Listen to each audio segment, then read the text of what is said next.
This is Bangarifonitanna Record. Is last is Monday. Nahita olo kafa vaovao fa enao navelaneo. Niafatra napetrano anao de izy nefa leo. Ninareo nefa vitatreo. Izy efa nandeha enao navelane.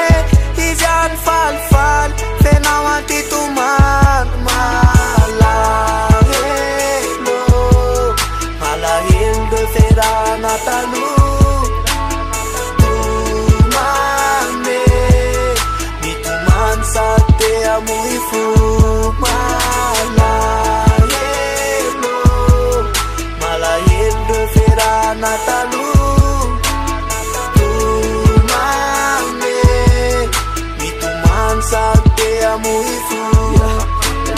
Lasa le mbana tenenao sitaka le fifaliana atao lasa tomany. Vatona le fokana tsy ary voafitaka bitaka ny azy nataony am'sany. Niatalany efe raha malala rehefa voatony isy miantso malala. Natositosiny enao tsy nalala tsisy mantsy vaheviseniny anjara.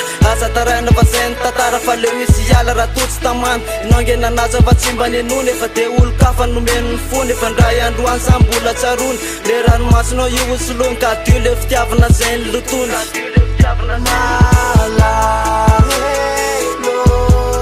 Malahelo de ferana taloha.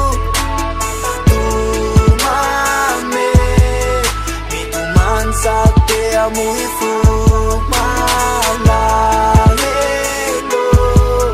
Malahelo de ferana taloha. Tomane mitomany sady te amoy fo. Fitiavana maty ohatrany zay ko fiainana tany. Ndraindray falifaly ndraindray kotomany fianao azakivy am'zany.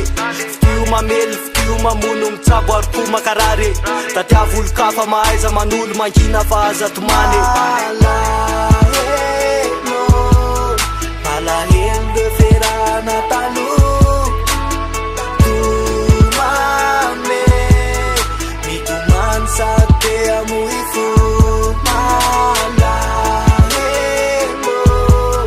Malahelo de ferana taloha. Tomane mitomany sady te amoy fo. Major Label.